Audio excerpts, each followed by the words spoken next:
一凡一灵真。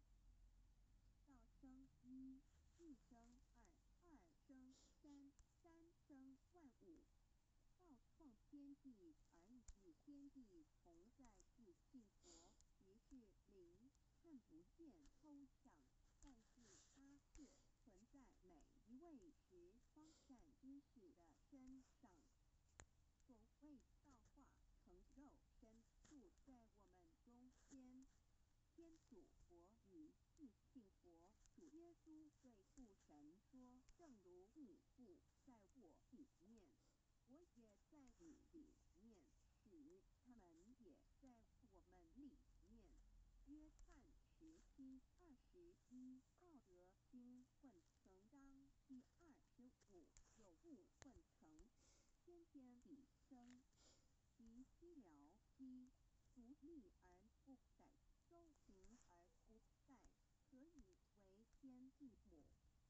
吾不知其名。字之曰道，常为之名曰大。大曰尺，是曰远，远曰反。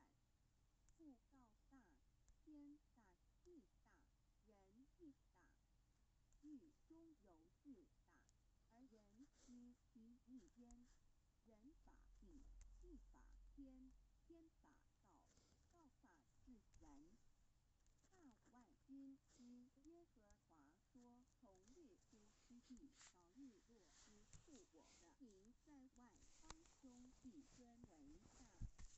在这处人必奉我的名烧香马拉基书1:1，老子曰：道大，天大，地大，人亦大。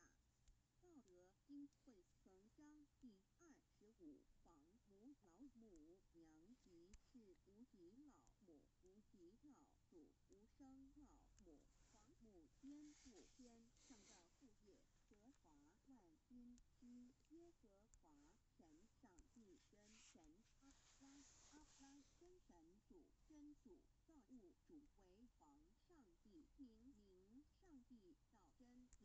老母娘子训明灵意见光，上帝赐而真宝藏无量慈怀，传一指心虚大化救人，皇至尊无上威灵力至圣心法复贤良三业法子慈云父十方父母曹母娘万灵归真乐欢喜真载无为之天堂老母娘上帝阿拉万物之真载名上帝无量心虚至尊至圣三界十方万灵真载一点名上帝圣号。